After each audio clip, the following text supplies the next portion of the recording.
We're going on to the thought part of our Food for Thought event. Obviously, sleep is a interesting or intriguing topic because this doubled our attendance from our last Food for Thought. So we're really excited to have Dr. Coles here to talk to us about sleep. And this is Jason Coles.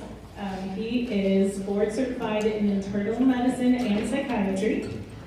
He earned his medical degree from MSU, completed his residency in internal medicine and psychiatry and fellowship in sleep medicine at Dartmouth, and is the director of adult sleep medicine at Spectrum, which is now called Corba.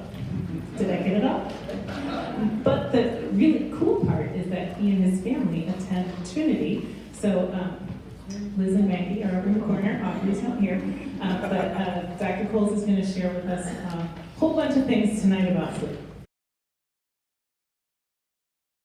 Well, thank you so much for inviting me to talk tonight. This is really an honor to be able to give this talk. So I've been practicing sleep medicine for about 13 years now. As a sleep medicine specialist, kind of my primary job is to work with people with sleep disorders. So when things are going wrong with their sleep, to try to help them to sleep better.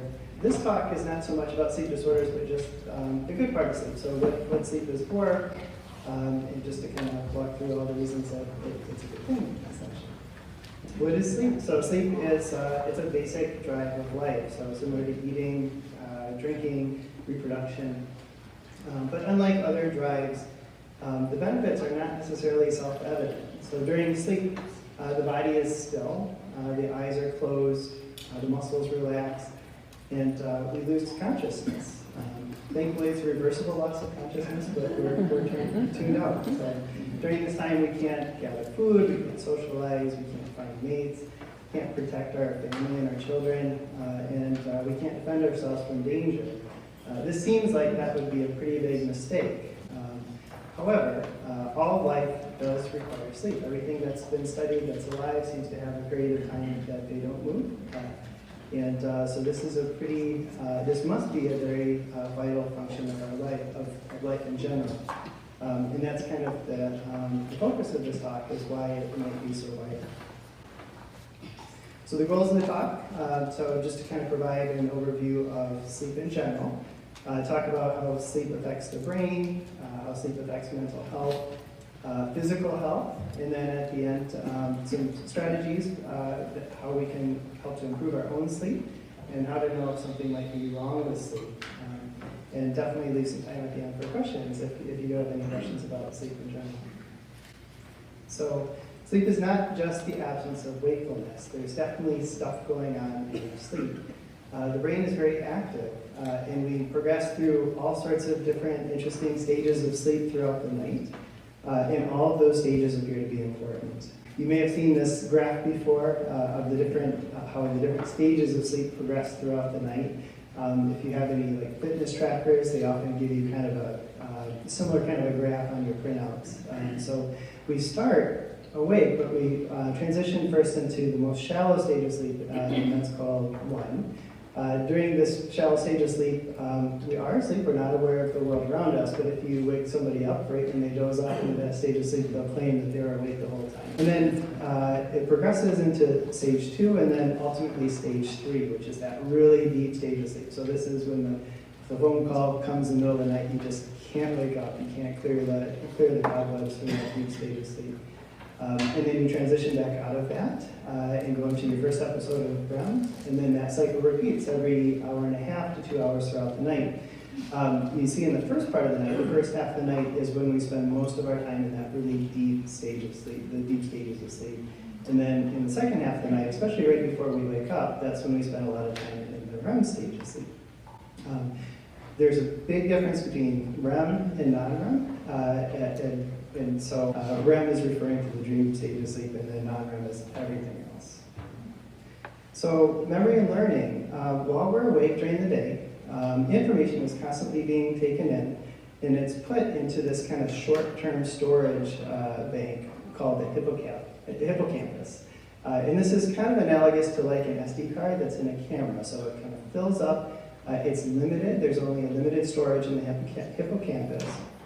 And then as that day goes on, as you take in more and more information, as you learn more things, it gets filled up just like an SD card would. And then once it's full, it's full. And so if we try to take in more information, it actually gets rewritten on top of the old information. And so the longer we're up, the more we're trying to learn, we actually start to lose memories as the day goes on. During sleep, there's a transfer of these files. So it takes the data that we take from the hippocampus and it moves it into long-term storage in the cortex of the brain. The cortex is kind of the wrinkly surface of the brain. And that's a very, very fundamental, important part of our sleep, is that we take those memories and we turn it into something permanent. An important part of that is that that hippocampus, the SD card, gets cleared so that the following day it can start to fill up again with new information, and we haven't lost that data altogether. It turns out that that clearing of that short-term memory happens a lot in the non-REM stage of sleep, but late in the night. So the last couple of hours of sleep are very, very important. And then that process of taking the short-term memories and turning it into long-term permanent storage happens in the really deep stage of sleep early in the night. So that stage 3 sleep, early in the night when that's happening.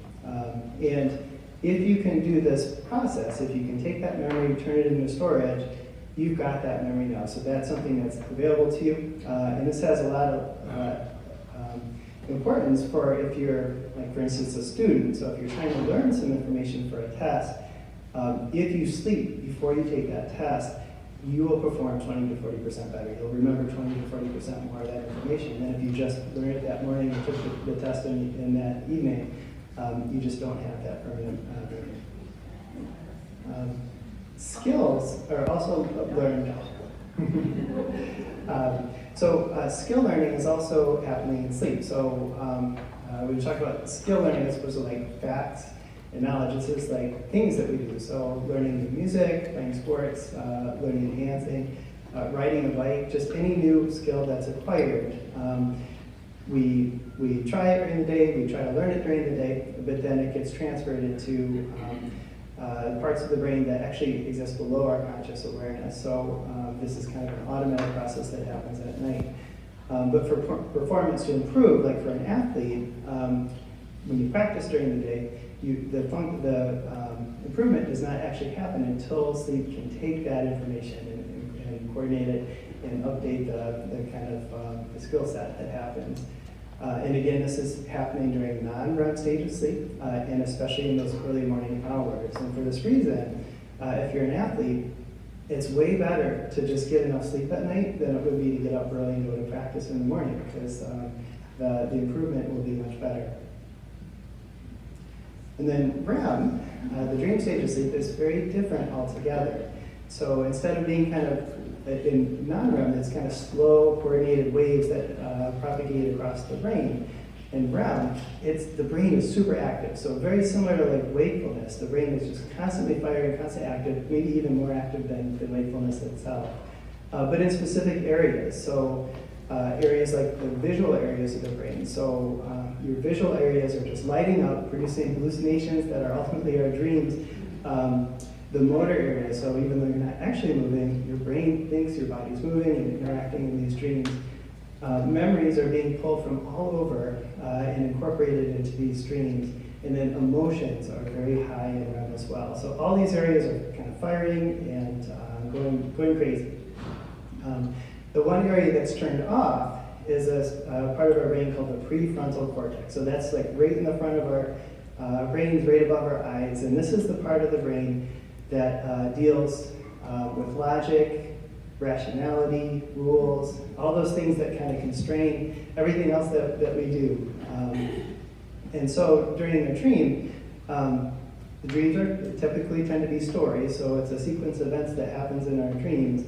They're high in emotion, high in the primitive instincts and drives, exciting, violent, magical, bizarre, but without the constraint of rationality and logic. So that's why in our dreams we do crazy stuff that would never happen in real life. The emotions of the day, so what we experience on a day-to-day basis, gets commonly incorporated into the dream.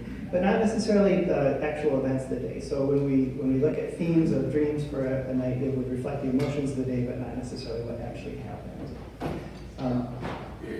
There probably are a lot of different functions that we don't know about, but there are two really big functions that have been studied for REM. One is emotional processing, emotional healing, and then also problem solving and creativity. Interestingly, even though the emotions are very high in the dream stage of sleep, there is one part of the emotions that are completely shut off, and that's the effect of noradrenaline, which is it's a hormone, it's a neurotransmitter that's associated with pain and anxiety, emotional pain, like sadness, loss, anxiety. And it's thought that by turning off the painful part of our emotions during that time, the brain can take painful memories, look at them, revisit them, process them, but ultimately that allows us to code these memories without the severe pain that goes along with them. And this is really, really important because we still want to remember everything that's happened in our lives. We want to be able to use the information from those events, but we don't want to be overwhelmed by anxiety and painful memories every time we think of these things. So that's kind of been borne out in research studies that's an important function of REM. The other big function of REM seems to be, again, problem solving and creativity. So because the brain is so active and it's taking information from everything that we've ever experienced and all the memories that have been stored and putting them together without rationality, without logic, it seems to come up with creative solutions and new ideas. And this has been borne out quite a bit. So often there's been famous cases where scientists wake up in the morning with a brand new insight. Musicians come up with new music. And a lot of us probably have experienced where you go to bed with something on your mind, where you're trying to work through a problem, and that the solution is evident when we wake up in the morning. It's just, it makes sense. We know what we have to do. And that's thought to be a really important part of REM. Along the same line of thought, bigger pictures, more abstract pictures, things that don't necessarily make a lot of logical sense are just automatically learned by the brain during this time. So getting the gist of things. This is thought to be a really important way that the brain can kind of learn brand new things that don't necessarily make a lot of logical sense, like the acquisition of language when we're a baby. Babies learn, sentence structure and how language works, even if they don't actually know why they know those things. And it seems to be that REM is really important for that. Okay, so shifting gears and kind of talking about the consequences of not getting enough sleep. So when we're in a sleep-deprived state, there are these temporary lapses in concentration and actually consciousness, something called microsleep. And during this time, the brain is kind of starting to go into that first stage of sleep. Briefly, usually just for a couple seconds at a time. But during that time, we become blind to the world around us. So changes in the environment around us and our ability to react to them are turned off. And these lapses, unfortunately, are totally outside of conscious awareness. And this has some pretty big potential consequences. Concentration and reaction time slow down, even with partial sleep disruption. So there was a study that showed if you hold your total sleep time even just a little bit to 6 hours a night instead of that 7 hours a night, over the course of 10 days, people become impaired, as somebody who's been up for 24 straight hours. And our ability to estimate that impairment is poor.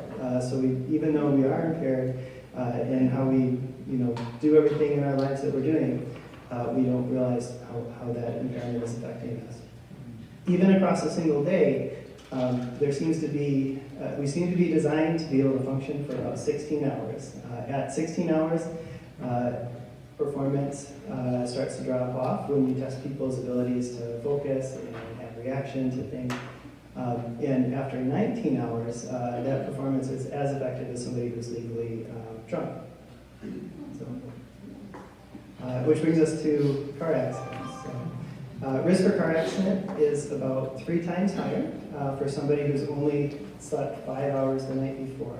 If you only sleep 4 hours the night before, it's almost 12 times higher. It's dramatically higher Drowsiness, when we look kind of nationwide, it seems to be an even more important factor for car accidents than the effects of alcohol and drug use combined. Furthermore, the crashes that go along with drowsiness are more deadly when you compare it to alcohol-related crashes. Alcohol slows reaction time down, but if somebody has a microsleep episode while driving, they don't react at all. And so when they look at car accidents that are related to drowsiness, there's no skid marks before the crash happens, there's no swerving of the wheel before things happen. It just happens at full speed. For driving safety, naps help, especially if you give yourself enough time to wake back up from that nap. Caffeine can also help, but actually other techniques that I hear a lot in my office of how people stay awake have actually been proven not to help reduce the risk for accidents. So things like turning up the radio, rolling down the window, talking with somebody, chewing gum, that actually doesn't help to reduce the risk. So it's pretty common sense when people aren't getting enough sleep, this can affect the mood. Irritability, worsening mood are very common if somebody is sleep deprived. There's a part of our brains called the amygdala. So this is deep down inside of our brain, but this is a very strong source of strong emotions. So things like anger, rage, fear, those kind of fight or flight reactions, those come directly from the amygdala. And when we're sleep deprived, the amygdala gets turned up. So our propensity to have these really strong emotions is turned out 60%. And we talked about the prefrontal cortex earlier. That's a part of the brain, again, logic, calm, rational decisions. The prefrontal cortex has direct connections with our amygdala. And its job is to kind of tell the amygdala to chill out, to relax, follow the rules, don't punch somebody, that sort of thing. But in a sleep-deprived state, that connection gets broken down. So not only are we more reactive emotionally, but the ability to put the brakes on that is also turned down as well. So we see in that sleep-deprived state more impulsivity, more reward-seeking behaviors, addictive behaviors, gambling, things like that.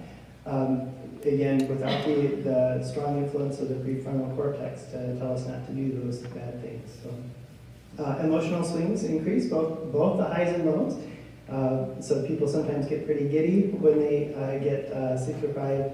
That would represent a high, but there tends to be more swings back and forth. And unfortunately, studies have very consistently shown that the risk for suicidal thoughts, suicide attempts, and also completed suicide is quite a bit higher if people are not getting enough sleep at night. In fact, acutely higher. If somebody was up all night the night before, that's a particularly dangerous time the next day. In children, insufficient sleep can lead to aggressive behaviors, bullying, and behavioral problems in school. In adults, it is linked with increased violence, so like this has been studied in prison populations, and then also addictive substance use. Psychiatric illness, so no major mental illness condition has normal sleep. So sleep is disturbed or a symptom of the mental illness, and just about every mental illness there is. It was historically thought that the sleep disturbance was a symptom of the mental illness, but actually it appears to be that it's very much a two-way relationship. So there was a study done on people who had stable bipolar disorder, so manic depression, people who have both the highs and the lows, and they took these people who were stable and kept them up for a night, and a huge proportion of them became unstable. They experienced rapid progression to a depressive episode or to a manic episode, unfortunately. But from a positive standpoint, there have also been some really good studies that if somebody has mental illness, particularly like depression, and insomnia, if you treat the insomnia, that the depression gets better, much more so than if you just treat the depression by itself. And conversely, if you fail to treat the insomnia, the risk of having the depression come back also goes up. So the insomnia does, and the sleep does appear to be a very important stabilizing factor when we talk about mood disorders like depression. Alzheimer's disease is actually very interesting when it comes to sleep. With Alzheimer's disease, so the most common form of dementia, sleep disturbances are extremely common, especially disturbance of the sleep, of the deep non-REM sleep, so that kind of very deep sleep is very commonly disturbed with Alzheimer's disease. The sleep disturbance happens well before the Alzheimer's disease starts.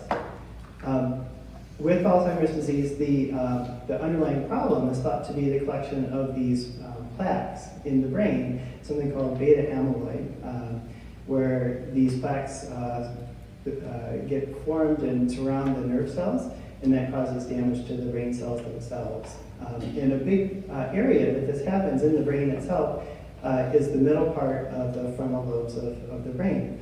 And it turns out that that same area is the area that's important for generating that deep sleep. So in that way, the accumulation of the plaques actually seems to be part of the thing that then disrupts the sleep at night. But as it turns out, we do have a system for getting rid of those plaques.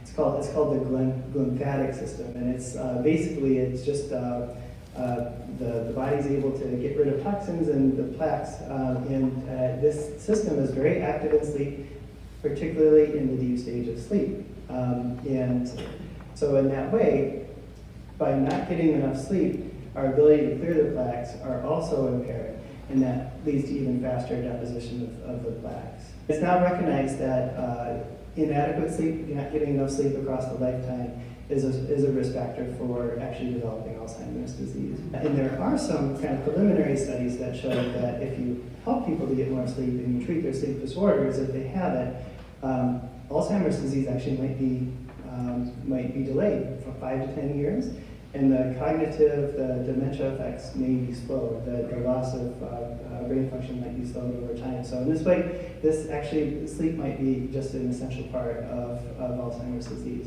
So moving on to talking more about physical health as opposed to brain health, there have been just a ton of studies that have looked at sleep and health in general, and that they seem to be very clear that the shorter sleep people get, the shorter the life expectancy. All seem to have causal links with insufficient sleep. So when we look at adults, 45 years and older, if they get less than 6 hours of sleep a night, the risk for a heart attack or stroke in your lifetime is about double what it would be otherwise. The link appears to be that in a sleep-deprived state, it's called our sympathetic nervous system, which is, again, the part of the body that leads to those fight or flight feelings, the faster heart rate, higher blood pressure, that seems to be turned up.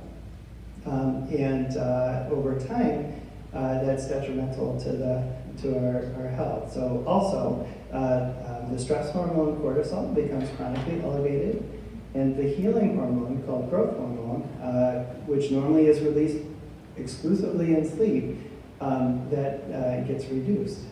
Over time, the blood vessels then become stiff, narrowed, and more prone to forming clots.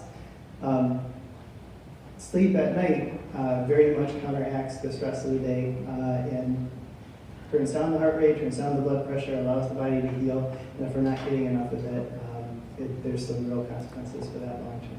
Diabetes and weight gain. So insufficient sleep does lead to weight gain and also insulin resistance, so the process that leads to diabetes. Rates of gaining weight, becoming overweight or obese, in people who get less than 7 hours of sleep are definitely higher. Chronic sleep deprivation is now recognized as a preventable risk factor for the development of diabetes long term. There's 2 hormones in our body that seem to be most directly affected by sleep. One is called leptin. This is a hormone that is released after we eat that makes us feel full. And when you don't get enough sleep, the body doesn't release that hormone, and we don't feel full. Ghrelin is the other hormone, and this is a hormone that actually, when it's released, makes you hungry. And it turns out when there's not enough sleep, this actually gets increased. So we're less full and more hungry in that state. Done some interesting experiments where they held people to less sleep, and it turns out that normal, healthy people who only get 5 to 6 hours of sleep at night increase their daily calories by an average of 300 per day. And over the course of the year, that would add up to about 10 to 15 pound weight gain. And there seems to be no end in sight for this. So that chronic sleep deprivation leads to more calories, leads to weight gain, and there's a direct linkage between all of those things. Again, the prefrontal cortex, the part that tells you not to eat that bad food, is turned down, and so we're more impulsive and pleasure-seeking in our food choices. Again, the good news is that by getting more sleep, we are more likely to not engage in impulsive eating. It reduces our hunger, increases how full we feel after we eat, and also helps with weight loss. The immune system is affected by not enough sleep. So there was an interesting experiment where they exposed people to a virus on purpose. Half those people were getting normal sleep, half were in a sleep-deprived state of less than 6 hours. And the rate of actually coming down with the virus, with the illness from that virus, was 50% higher. In that way, it's thought to be, if you're in a well-rested state, you're much less susceptible to actually developing an infection. The response to immunization seems to be about 50% lower if you are in a sleep-deprived state as well. So clearly the immune system is linked with sleep. Cancer. So there's been some pretty good studies that have shown just epidemiologically that people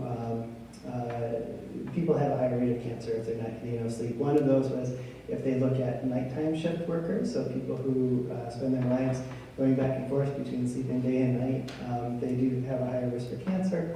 There was a large study in Europe that showed that less than 6 hours of sleep a night had a 40% higher risk of cancer.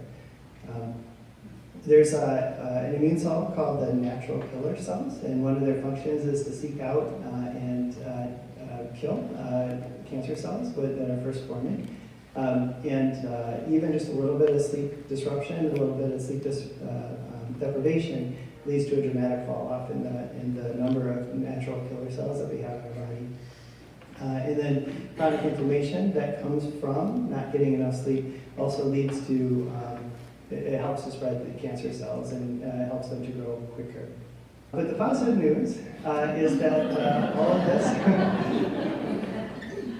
all of us have free access to an intervention that will counteract all of this. So getting enough sleep at night is expected to result in longer life, better memory, more creativity, weight loss, reduced craving for unhealthy foods, reduced risk for cancer, dementia, infections, and diabetes, reduced risk for heart attack and stroke, and better mood.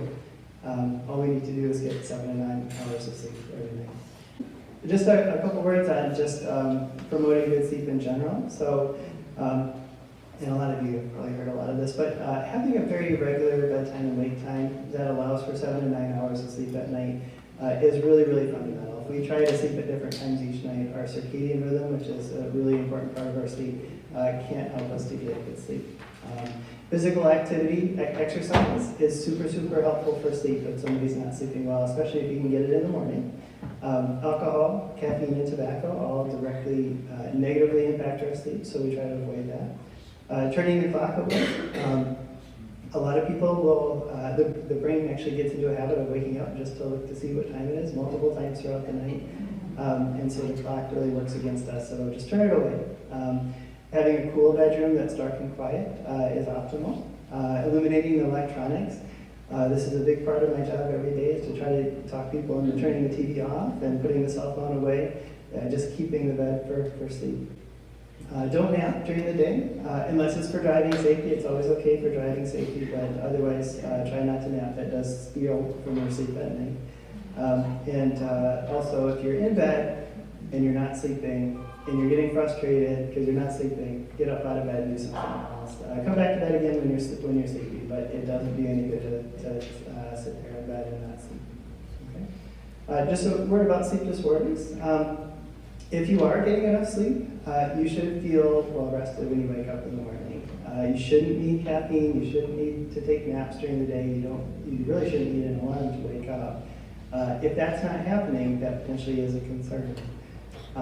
A lot of sleep disorders that we treat result in not getting enough sleep, or just the sleep that you get is not a very good quality sleep.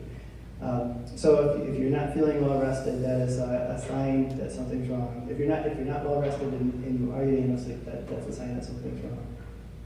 And the good news is that we have some really good sleep centers, multiple sleep centers in town, all of which offer comprehensive services for all sleep disorders for both adults and children.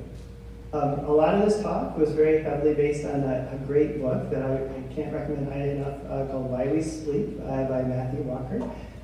It's a New York Times bestseller. It's widely available, so I would recommend picking it up. It's a good read. And then also I put a couple of books on here that are really helpful. So No More Sleepless Nights is a really good kind of self-help book for people with insomnia, adults with insomnia. And then Ferber's Solve Your Child's Sleep Problems is really good for children. And that's my last slide.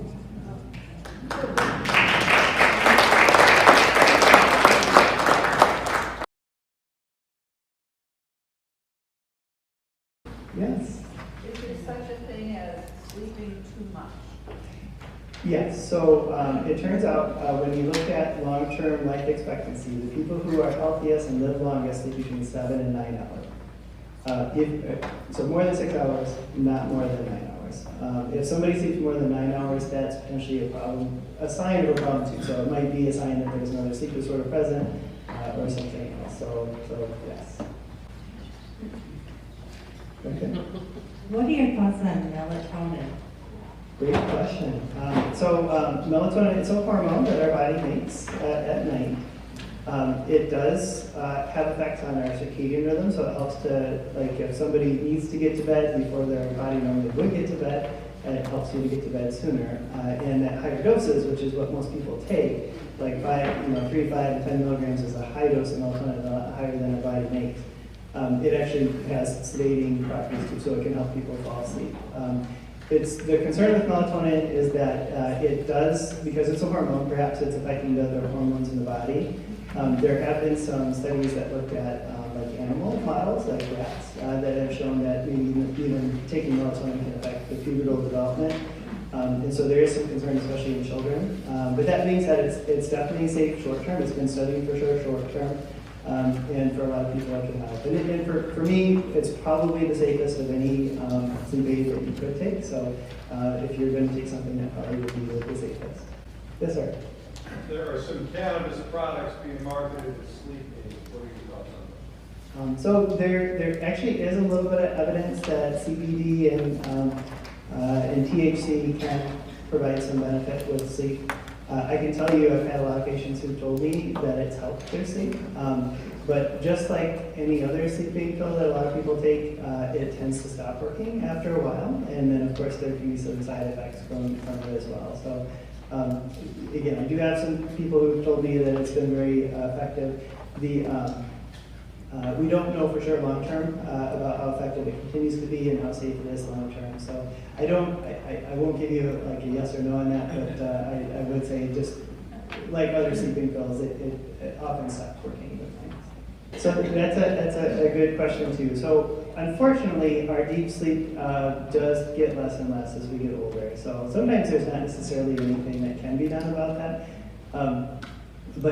So one, just making sure that there's no other factors that are disrupting your sleep at night. So good sleep environment, good sleep habits, making sure there's not other sleep disorders which are interrupting things at night is really the best thing that you can do. There's not like a pill that you can take that gives people more deep sleep, unfortunately. And what are the steps if we recognize that we have some issues and some serious issues? What's going to be the treatment? So typically for if somebody has a problem, it would start with a consultation in our office, which generally is about 45 minutes to an hour, where you sit down with a physician or a nurse practitioner or a PA and just really kind of get a good sense of what the problems might be. Sometimes it involves some testing, like you mentioned, some sleep studies. We do a lot of sleep studies. We do a lot of studies at home too. That's a big reason people don't come in to see us, is they don't want an in-lab study. I just want to make sure you're aware that we can do them at home now too. And so it really kind of depends on what the actual problem is. You mentioned Ambien. Believe it or not, in sleep clinic, we write hardly any sleeping pills. Like most of our treatments involve trying to fix underlying problems. For insomnia, which is the most common sleep disorder is insomnia, we have something called cognitive behavioral therapy for insomnia, which is something our sleep psychologists do. It's a program, usually a few months of working with them, but it's super effective. So if the insomnia is not being caused by something like sleep apnea or restless leg, like 80 to 90% of the time we can fix that problem without medications, which usually by the time people come in to see us, they've already tried the medicine, and the medicines aren't working anymore. And it's really, we really go for the cure. That's what we're trying to do. Yes, sir. Is there a difference between what athletes look for as muscle memory and the memory that we're talking about? Are they related or are they the same thing? So when we talked about skill memory, so that's actually what it is. There's really no such thing as like, the muscles themselves don't remember it. It's the brain learns how to coordinate these complicated skills.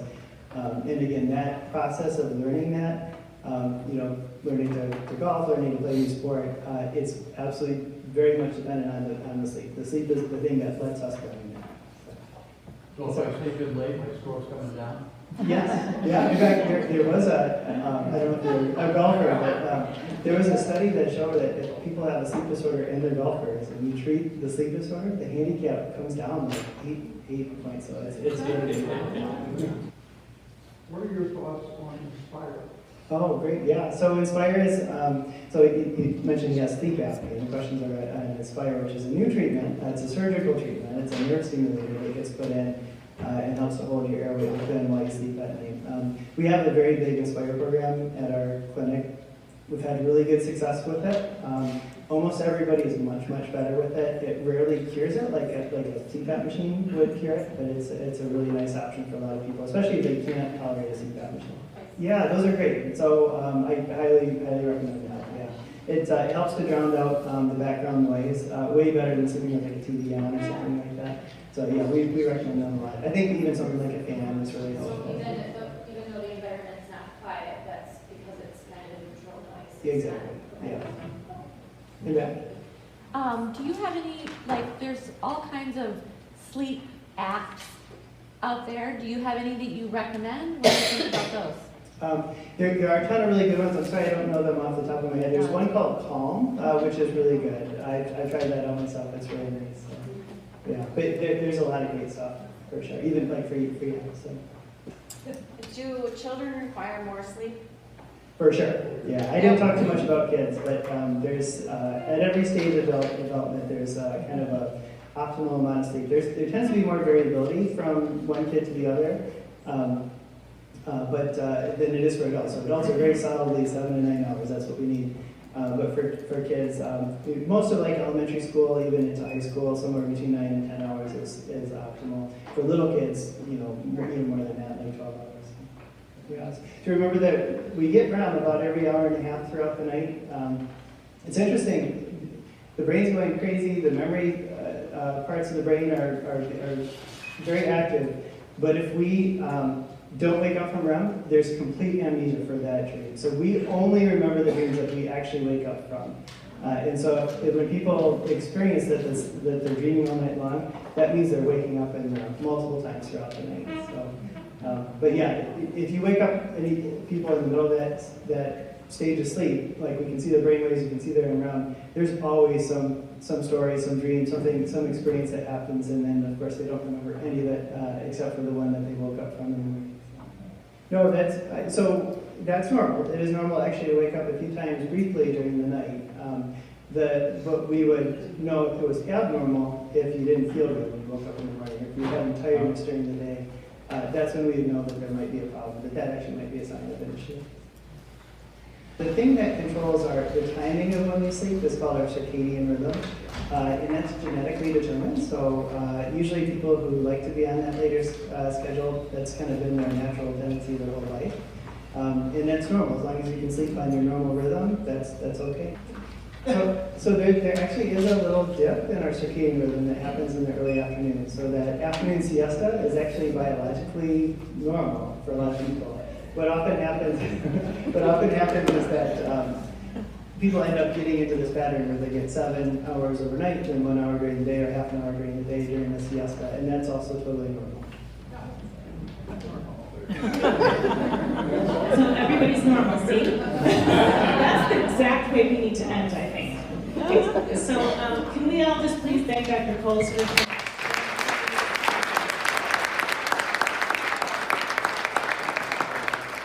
We all have lots more questions, but the resources will be shared. And just to close us in,